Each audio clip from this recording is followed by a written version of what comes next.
Muy buenas tardes, qué gusto saludarlos desde el Templo Expiatorio Diocesano de la ciudad de León, Guanajuato. Soy el Padre Fidel Hernández, rector de este templo expiatorio. Estamos intentando hacer esta reflexión sobre los 10 mandamientos de la ley de Dios. Hemos recorrido ya el primer mandamiento con sencillez, sin duda que tendrá muchísimos aspectos que pudiéramos nosotros considerar. Los 10 mandamientos, vuelvo a recordar, no son otra cosa más que Dios que nos habla, que se manifiesta, que nos da a conocer quién es Él y quiénes somos nosotros y cuál es el camino que tenemos que recorrer en nuestra vida. Los 10 mandamientos podemos tomarlos como normas que se nos imponen, así que nos limitan. Sin embargo, los 10 mandamientos de la ley de Dios son como en una carretera cuando encontramos los señalamientos que nos dicen no rebasar el límite de velocidad de tantos kilómetros. ¿Por qué nos dicen esto? ¿Porque nos quieren limitar? ¿Porque nos quieren coartar nuestra libertad? No. Esos señalamientos son para nuestro bien, para nuestra seguridad.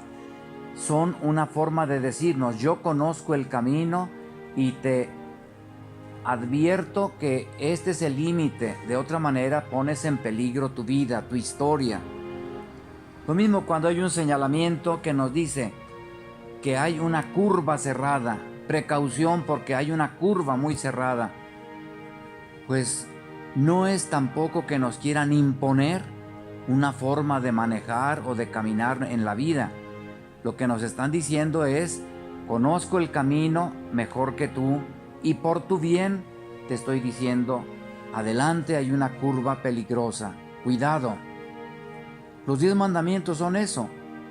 Dios que conoce nuestra historia, nuestro camino, nuestra vida, nos va diciendo cómo hay que vivir. De los 10 mandamientos, hay 3 que se refieren a Dios. Dicho de otra manera, se refieren a la virtud de la religión, es decir, la relación del ser humano con Dios, la relación del ser humano con el Creador, con el Ser Infinito.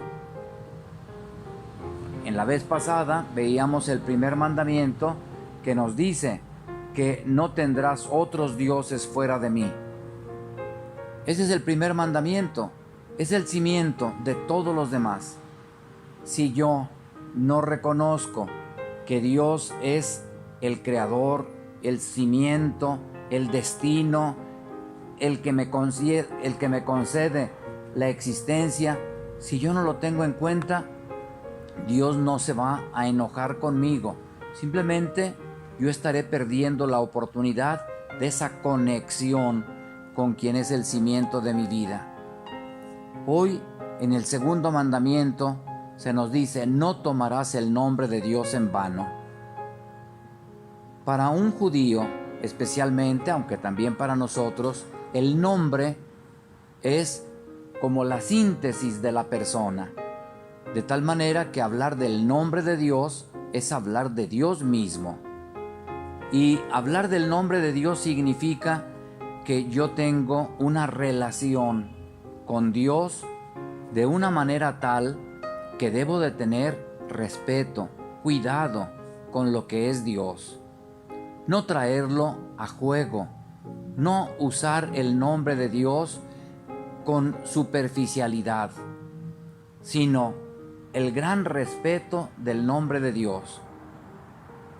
El pueblo judío tenía tal conciencia del nombre de Dios que ni siquiera hablaban de Dios, o sea, no mencionaban el nombre de Dios.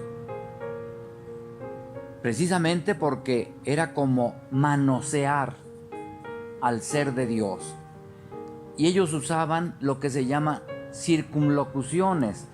Hablaban para referirse a Dios como el que es, el Todopoderoso, el Señor de los ejércitos. Una forma de hablar de Dios. A nosotros que nos ha revelado su Hijo Jesucristo que Dios es Padre, que es Hijo, que es Espíritu Santo, se nos dice lo mismo. Usa el nombre de Dios con respeto, con cuidado.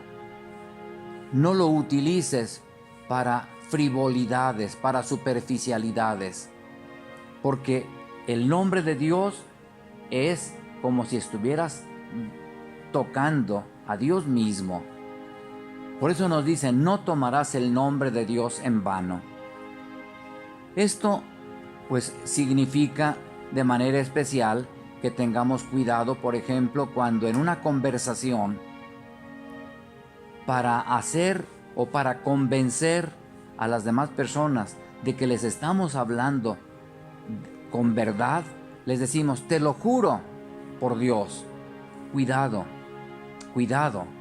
Sí podemos jurar por el nombre de Dios, siempre y cuando tengamos clara conciencia de que tiene que ser una situación fuerte, seria, delicada. Pero al mismo tiempo que sepamos que jurar por el nombre de Dios nos compromete, nos exige respeto, nos exige cumplir aquello que estamos diciendo. Yo les diría, como dice nuestro Señor Jesucristo en el Evangelio, no jures, de preferencia no jures. Cuando digas sí, que sea sí, y cuando digas no, que sea no. Porque estamos tan expuestos por distintas circunstancias a fallar en aquello que decimos, que corremos el peligro de tentar el nombre de Dios. Por ejemplo, cuando en alguna circunstancia nos piden, en la misma Iglesia Católica se nos pide jurar por el nombre de Dios, que voy a decir la verdad, por ejemplo, cuando voy a ser testigo de un matrimonio, bueno, pues debo de entender que es una cosa solemnísima, seria, profunda, y que si no voy a cumplir este juramento hablando con la verdad, es preferible que no jure, es preferible que no acepte hacer este juramento. Porque cuando nosotros nos comprometemos bajo el nombre de Dios, el compromiso es serio.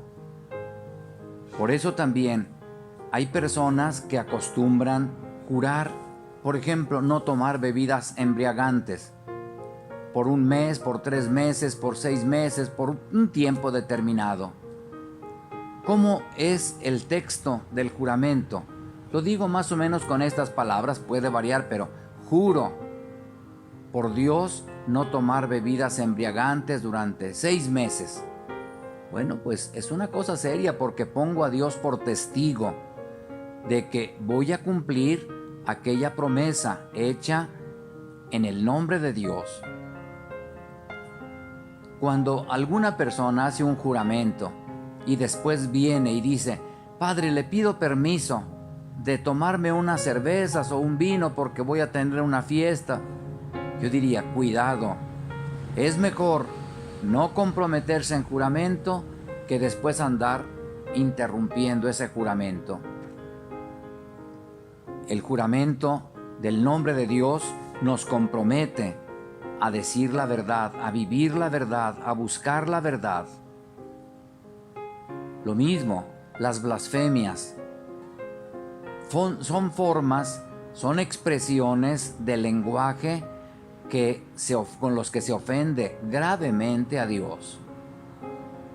Entre nosotros los mexicanos, a veces utilizamos el término blasfemia para referirnos a lo que también decimos el nombre de maldiciones, palabras altisonantes.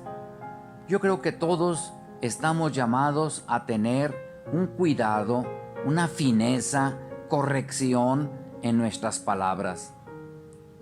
Pero no es lo mismo una blasfemia que una palabra altisonante. Las blasfemias son ofensas directamente contra Dios. Cuando maldecimos a Dios, cuando directamente ofendemos a Dios. Bendito sea Dios que en nuestra patria, pues rarísima vez oye uno una blasfemia. Bendito sea Dios que no ha entrado en nuestra cultura esta degradación de las palabras.